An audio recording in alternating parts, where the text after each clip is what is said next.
Hello. You might have heard the term enrichment. Now, enrichment just means to enhance the quality of an environment for the occupant and in a way that's going to improve the experience for that person, or in this case for our companion animals, our dogs. Now, with the word enrichment, it can have the connotation that we're providing some sort of extra benefit for our dogs because we're providing them with things to do on a daily basis. But this isn't the case, and I'd like you to shift away from thinking that when you hear the word enrichment and shifting towards thinking of this concept that what we're doing is not enriching, but what we're doing is actually providing and meeting our dog's basic, fundamental mental health needs on a daily basis.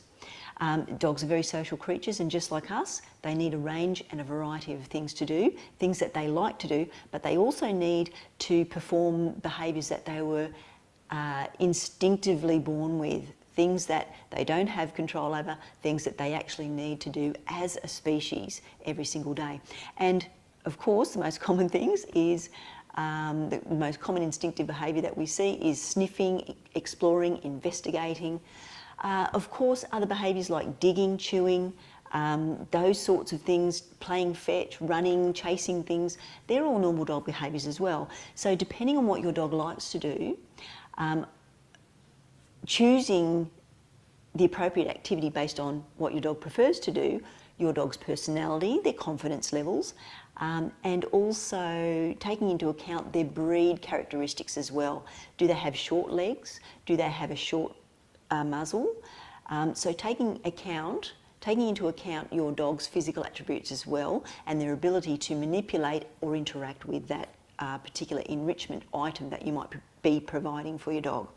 Now, I'm surrounded with a lot of Marco's enrichment toys, if you like, but these are the things that Marco likes to interact with, and I switch them around on a daily basis. And Marco, for example, he's not so much of a digger, so I don't need to provide him with a nice space to dig.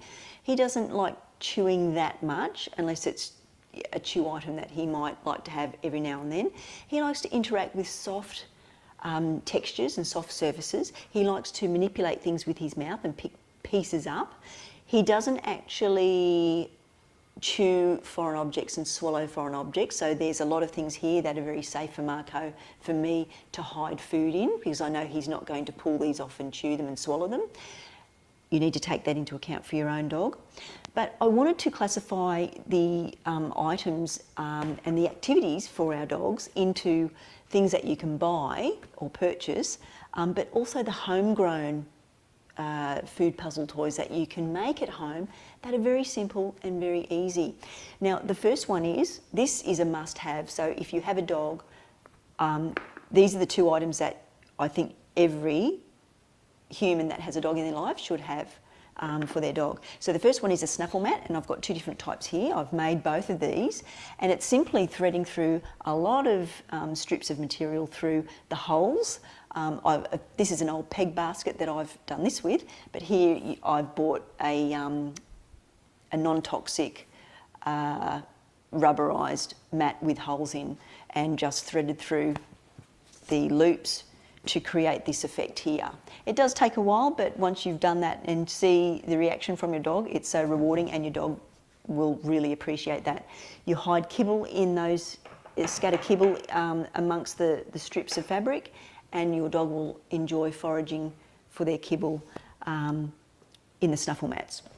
Now, this other one is a licky mat. This is another must-have.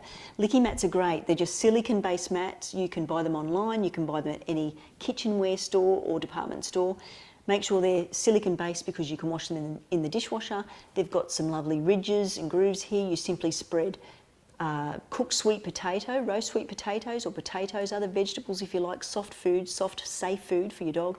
You spread it within the grooves, and it takes your dog a lot longer to eat that lovely snack. And this has some wonderful effects, a licky mat. Basically, it helps promote saliva production, which is good for your dog's oral health, but it also helps slow down fast eaters as well, like the snuffle mat. But most importantly, the act of licking itself promotes the release of endorphins, which are feel-good chemicals for your dog.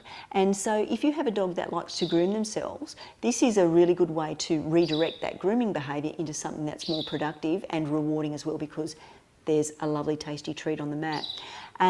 So some great health benefits there. Now, the homegrown, so you can see a range of toys here. These are all great, okay, so you can hide the food. There's different degrees of difficulty depending on what toy you have. You can have a really basic one. Marco likes to pick these lids up and manipulate and nose the pieces so he can move them very easily. Here's another one here. These were just purchased at a department store and they're probably around about $8 or $9 each. We've got a Kong wobbler and a Sir Bob-a-lot. These ones bounce back and forth, or bob back and forth and sway back and forth. So your dog has to be comfortable with that touching their face when they're interacting with that. Otherwise, rope-based toys are great with gaps. You can press soft food and kibble in there. Really good idea. Similar idea with this little soft toy here. Or you can hide treats in this tray under the balls here and your dog can pick the balls up and expose the treats that way. A buster cube is a really good idea for dogs that are active and like to run around with a toy or nudge a toy or maybe push a ball along. So this can mimic that. You hide the treats in there and your dog will just nudge that with their nose and the treats will release after a certain amount of rolls of that cube. Now, some other homegrown things that I want to bring to your attention is really good. The humble toilet roll. Keep your empty loo rolls, and to make it easy, first of all, just press down one end lightly, put some treats in it, fold down the other end, and just shake it for your dog gently, and then coax them over, and just say, find it. And just encourage them, if they have difficulty, then just loosen the ends a bit so your dog can access the treat readily. And then over time you can increase the degree of difficulty. You might press it down a little bit harder for them next time, or you might then put little pieces of chicken in between the folded ends to coax your dog even more to interact with that when you're increasing the difficulty as well. So other things, just this humble old box that had some ice creams in it. This is a great idea, and this is a really interesting idea as well, because an old pillowcase, put some treats in here, roll that up.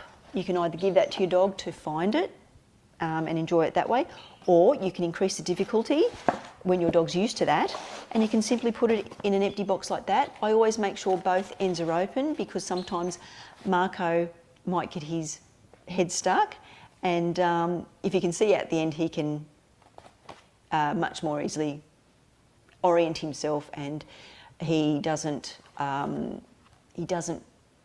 get, I won't say, he doesn't become in a state of sort of discomfort, if you like. So it's always a good idea just to make sure that both ends are exposed, so in case your dog does get their head stuck in it. But it's always a good idea just to make sure that you're supervising your dog so they understand what to do. And that's a really good one, so you can just pop that down and let your dog enjoy that. Same with the tissue box. Sometimes they can have some sharp edges, so just tear those edges off, just as I have here. And once again, you can, for example, you can put some treats in here and then put that in the box. So you're making these items look different from your dog's perspective, even though they're the same things. You're just mixing and matching to make them look like different food puzzle toys from your dog's perspective. And here again, you can use a box like this. Once again, make it more difficult by poking that down. Make sure the edges aren't too sharp. And here we have here just an old pizza box, same thing.